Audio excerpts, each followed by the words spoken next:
Professeur Gilles Pialou, bonjour. Bonjour. Vous êtes chef du service des maladies infectieuses de l'hôpital Tenon à Paris. Votre livre « Nous n'étions pas prêts » chez Jean-Claude Lattès, vous racontez le quotidien de la première vague épidémique.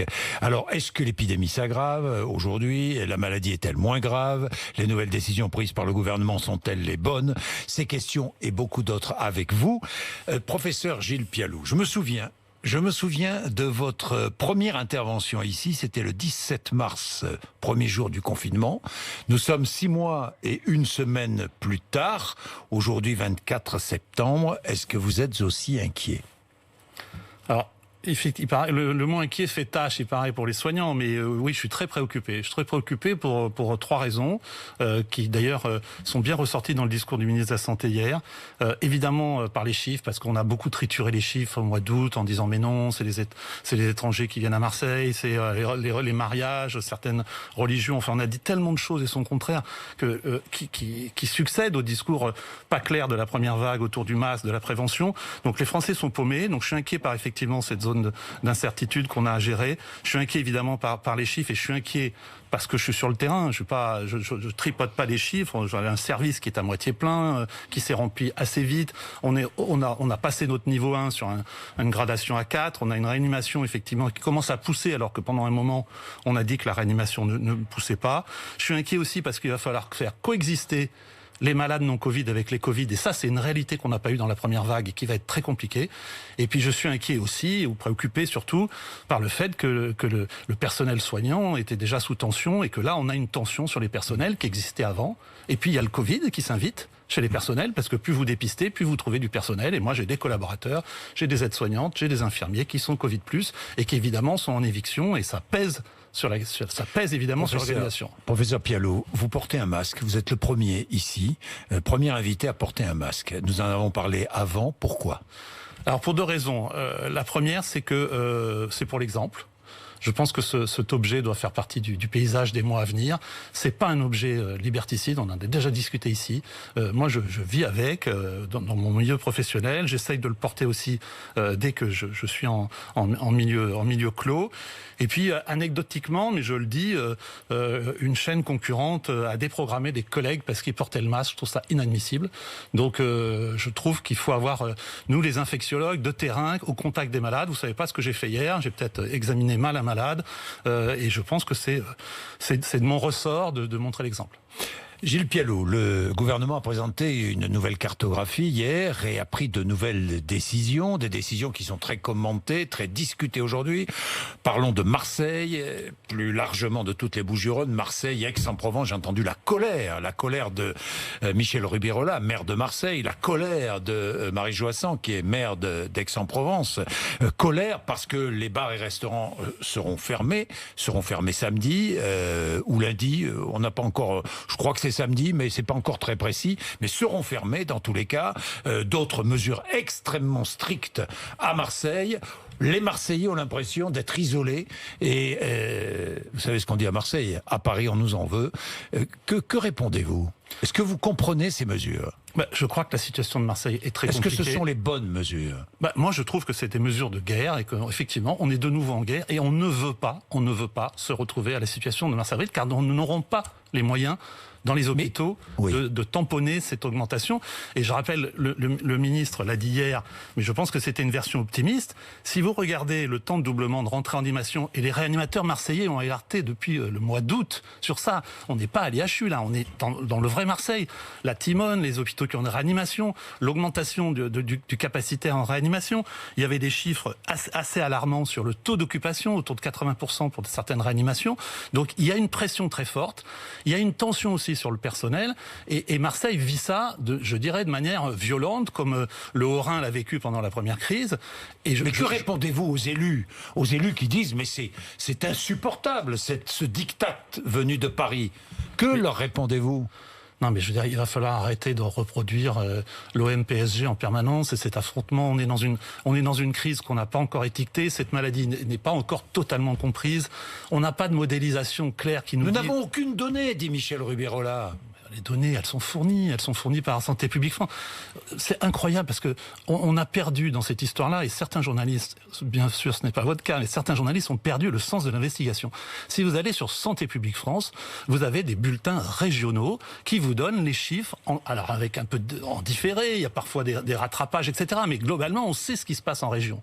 Donc on sait ce qui se passe dans les Bouches-du-Rhône, on sait ce qui se passe en PACA, et effectivement, c'est pas pour faire une focalisation, mais vous avez vu hier qu'il y a beaucoup d'autres métropoles et beaucoup d'autres départements qui sont concernés, y compris Paris, de nombreuses grandes villes. Voilà, et y compris, et ce qui m'a vraiment perturbé aussi dans les chiffres qui ont été communiqués, des lieux où on pensait que le virus ne circulait pas ou qui n'a pas circulé pendant la première vague, comme c'est le cas de la région bordelaise. Bien. Donc je dirais que les politiques, le Covid est devenu un sujet politique. Mais oui, mais Gilles Pialot, la population ne comprend pas. Pourquoi est-ce plus dangereux d'aller au restaurant que, je ne sais pas moi, de se promener dans la rue, de prendre le train, je ne sais pas. Pourquoi est-ce plus dangereux? Pourquoi est-ce qu'on ferme ces lieux-là?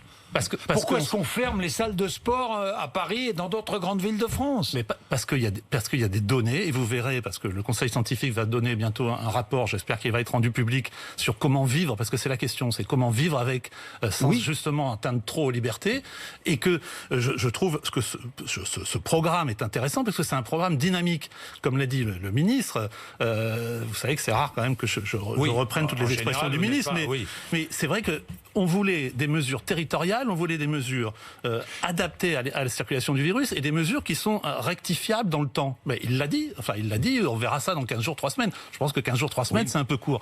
Moi, je vous le dis très solennellement, tout ce qui est en notre possession comme chiffre nous rend très inquiets, nous les gens de terrain, les réanimateurs, les urgentistes, les internistes, les infectiologues, nous rend très inquiets pour cette période de fin octobre, début novembre. Mais attenons, très inquiets. Dans votre service, que se passe-t-il? Prenons votre exemple. Notre exemple, c'est que nous, on a un plan, bien sûr, on fait des plans, mais on sait de la première vague. En réanimation, il y a combien de patients Covid? En réanimation, aujourd'hui, on avait prévu 5 places sur 20, c'est-à-dire un quart de 25% du capacitaire, et on est actuellement à 7 malades en réanimation. Et 7 sur 20. 7 sur 20. Et en hospitalisation, et on est actuellement à 24 malades. Évidemment, on va me dire ça n'a rien à voir, mais c'est le temps de doublement qui est important. Vous parliez de Marseille tout à l'heure. Vous savez que le temps de doublement de rentrer dans la réanimation, c'est 7 jours. C'est-à-dire que 7 jours, si vous avez 10 malades, au bout de 7 jours, vous en avez 20, etc. Au bout de 7 jours, vous en avez 40. C'est ça qui compte. Et dans mon service, moi, j'ai la moitié de mon service qui est déjà plein. Donc, cellule de crise réactivée, chez vous, comme dans de nombreux hôpitaux crise, en France. au niveau de l'hôpital, au niveau du groupe hospitalier. On est en train d'en faire 2 par semaine parce que il faut gérer en temps réel. On a des groupes WhatsApp pour s'échanger les malades. Est-ce que le personnel est prêt? Est-ce que le personnel serait aujourd'hui en capacité d'absorber ce qu'il a réussi à faire au printemps dernier? On dit que le personnel est là. On dit qu'il est un peu démoralisé. Le personnel, c'est celui qui a vécu la première vague. Donc, premièrement. Deuxièmement, le personnel vit quelque chose de nouveau. C'est qu'effectivement, on dépiste plus. Donc, on trouve, comme je l'ai dit tout à l'heure, du personnel qui est Covid+. Et il y a aussi la question de l'école et des enfants. Du personnel Covid+. Tout à fait. J'en ai, J'ai des infirmières, des aides-soignantes, des médecins qui sont en éviction de ces jours-ci. Et ça continue chaque jour parce qu'effectivement, après, il y a des contacts. Parce que les soignants sont des citoyens comme les autres. Eux aussi, ils ont tendance à enlever le masque dès qu'ils sont à 3 ou 4 dans une salle pour déjeuner. Il faut effectivement, et je pense que l'électrochoc qu'il y a eu hier est l'application de ce que disait Delfrécy, c'est-à-dire des mesures difficiles à prendre, mais qu'on ne prend pas de gaieté de cœur. On ne prend pas de gaieté de cœur, c'est pour protéger les réanimations, pour protéger les autres malades. Oui. Parce qu'il n'est pas question de tout arrêter à l'hôpital, comme on l'a fait. Il n'est plus question. Comme on l'a fait au printemps, pour n'accueillir que les malades Covid. Mais nous, on a par exemple des réunions de tout le groupe hospitalier. C'est un énorme groupe à l'échelle parisienne, parce qu'il y a la Pitié, il y a Tenon, il y a Trousseau, enfin, ça brasse Saint-Antoine, etc. On sait par exemple qu'il y a des spécialités de cancérologie, de rhumatologie, qui ont 400 ou 500 dossiers, comme ils disent. C'est-à-dire, derrière des dossiers, il y a des patients en retard. en retard de la première vague. Donc il n'est pas question aujourd'hui de déprogrammer des interventions. Mais ça sera je le dis, ça sera une catastrophe, et je crois que là tout le monde est d'accord, ça sera une catastrophe d'en arriver à déprogrammer. Mais je vous signale qu'il y a quand même des régions, et y compris d'ailleurs en PACA, où ils l'ont exprimé, les médecins de la Timone. Il y a aussi à La Réunion, il y a quand même des discussions d'entrevoir la possibilité de déprogrammer. Pourquoi ? Parce qu'on manque de personnel. On manquait de personnel avant la crise du Covid. On en manque encore plus là, puisque précisément c'est la rentrée. Il y a des personnels qui sont en arrêt, il y a des personnels qui sont en congé. Et puis effectivement, on verra s'il y a des personnels qui sont en burn-out de la première vague. C'est une possibilité. Mais j'entends, vous aussi, professeur Pialou, et je regarde quand même les chiffres. Tiens, je vais prendre quelques chiffres. Vous allez me dire, ce que valent ces chiffres. 7000 personnes en réanimation en avril dernier, 940 aujourd'hui.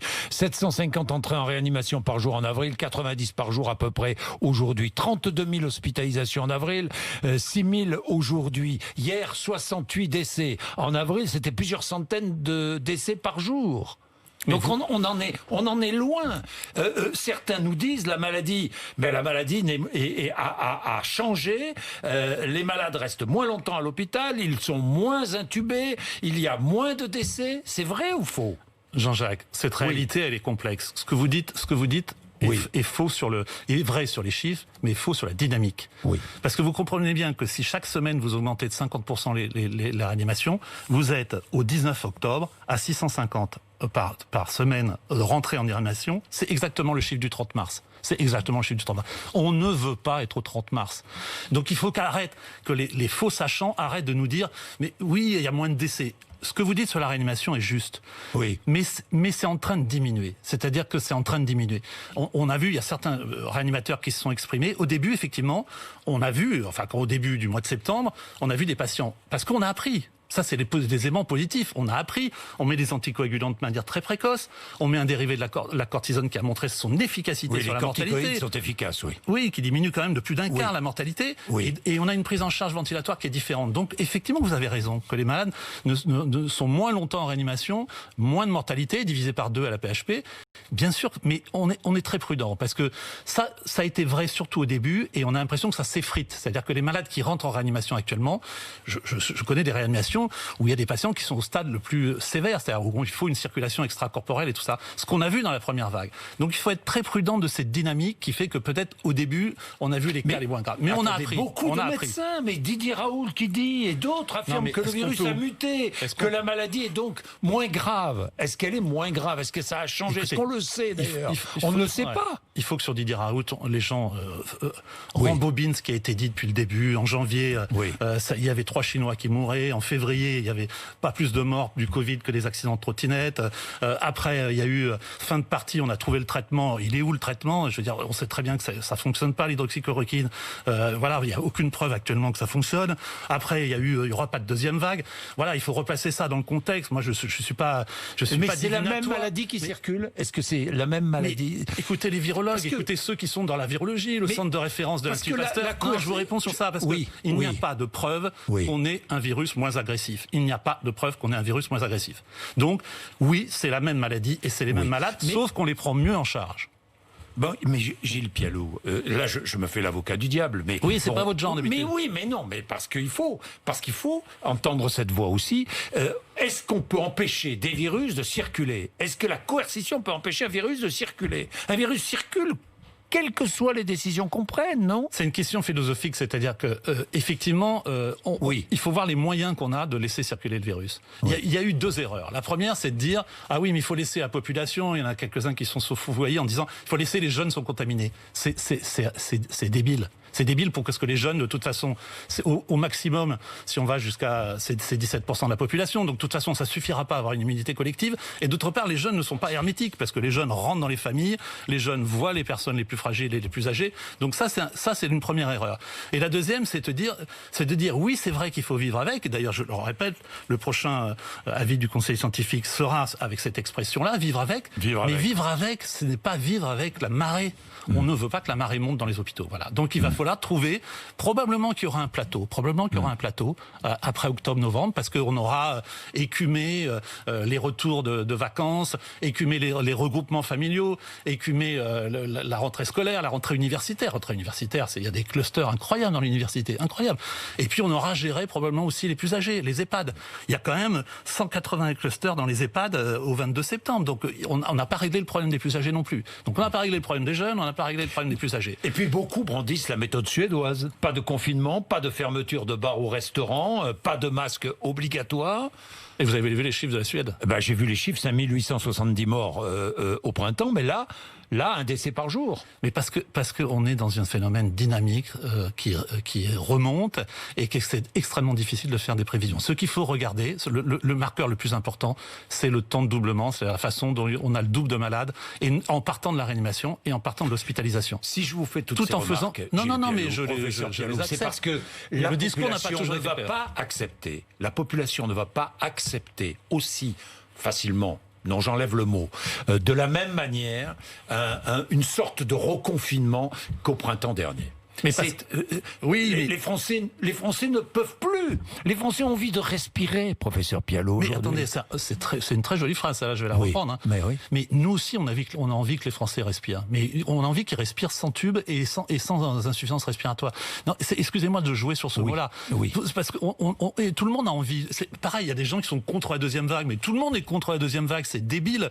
Personne n'a envie qu'il y ait une deuxième vague. La seule chose, c'est qu'il y a une résurgence et qu'on peut aller dans le mur en octobre-novembre si rien ne se passe. À la question que vous posez, est-ce que le coercitif est un moyen de contrôler les virus? Évidemment, si on avait un vaccin ou si on avait des traitements très efficaces et radicaux, on passerait par une autre méthode. Vous vous rendez compte que s'embrasser devient subversif? Presque. Je pousse personne. Moi. Non, mais je pousse le trait un peu loin. Mais voilà, ce qu'il faut dire aux Français, c'est que c'est une période. C'est une période. On n'est pas en train d'installer la vie du 21e siècle. On est en train d'être dans une période incertaine pour une maladie qui n'a que 8 mois de recul et pour lequel on apprend tous les jours. Oui, la population. Et un jour, ça va se poser. Oui. Un jour, ça va se poser. Mais regardez le problème des tests. Regardez, on nous a dit, en testant la population, on va pouvoir mieux contrôler la maladie. C'est ce qu'on nous a dit.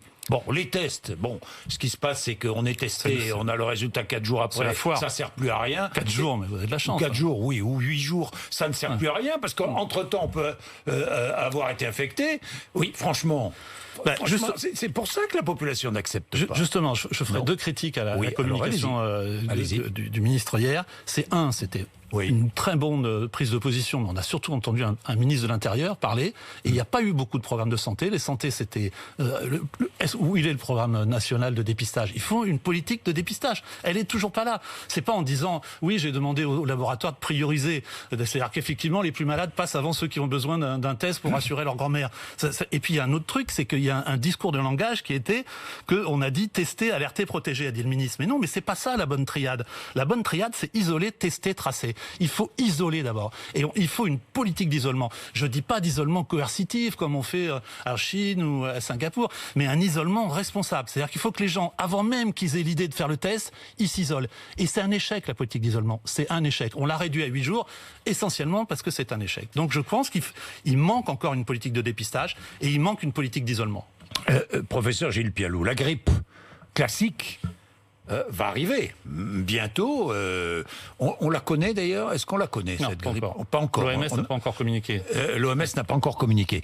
Mais il faut rendre la vaccination obligatoire pour tous les personnels soignants, pour tous les personnels qui travaillent dans les EHPAD, Non, franchement. Non. Mais voilà, c'est compliqué. Je ne sais pas vous répondre parce que c'est un sujet sur lequel j'ai beaucoup travaillé. À Tenon, on a fait des expériences. Il se trouve que c'est vrai que le niveau de protection du personnel non médical est totalement insuffisant. On est bien 25% et voire plus bas. Et effectivement, c'est assez inadmissible. Mais un cuisinier dans une EHPAD, il n'est pas forcément vacciné contre la grippe. Je parle de la grippe traditionnelle. Bien sûr. Et on risque un choc. On risque un choc, d'une part, on risque une cohabitation des deux virus, avec Voilà. une confusion très compliquée à un moment où on ne comprend pas très bien comment on fait pour avoir des tests en temps rapide. Oui. Donc vous aurez des gens qui auront les mêmes symptômes, parce qu'ils ont soit le symptôme de la grippe, soit le symptôme des autres virus circulants pour lesquels on n'a pas de vaccin. Donc évidemment, alors je ne sais pas si l'obligation, probablement que l'obligation dans certaines populations, et je trouve que c'est à l'étude pour les soignants, mais les soignants, il faut aussi que ça soit un système pyramidal. Quand vous avez le chef de service, le cadre infirmier dans un service qui se fait vacciner, qui le fait savoir, qui s'engage, vous multipliez par 2 le couverture vaccinale. Donc il y a des moyens Vous allez locaux, vous faire vacciner contre la grippe? Évidemment. Cette année, en plus, il faut dégager...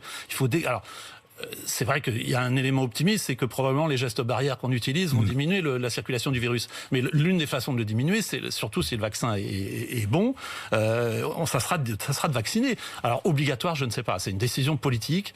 Je pense qu'on peut essayer de faire sans être encore plus coercitif. Encore plus coercitif. Et puis, je regardais un chiffre aussi qui m'a interpellé un peu. Les hospitalisations pour crise cardiaque ont baissé de 30% pendant le confinement en France. Vous avez vu ça, hein? Alors, oui, il faut le pondérer parce qu'il y a une très belle étude qui a été faite par les pompiers et par l'hôpital Georges Pompidou qui a montré quand même que ceux qui arrivaient plus tard avec des lésions plus graves, coronariennes, et qui avaient une augmentation de la gravité. Alors ça, c'était pendant le confinement. Oui. D'abord, probablement que pendant le confinement, il y a eu diminution du stress lié au fait, pas de transport, pas de travail, etc. Et aussi du fait que les gens sont arrivés tardivement. Il y a plusieurs papiers à Londres, à Paris, qui montrent quand même qu'au lieu d'arriver dans les 30 minutes, ce qui diminue la mortalité de l'infarctus, les gens sont arrivés à 90 minutes. Donc je suis assez prudent avec ces chiffres-là, et ça, voilà, on verra ça après la crise. Bien, merci beaucoup professeur Pialou d'être venu nous voir 6 mois et 1 semaine plus tard. Merci à vous.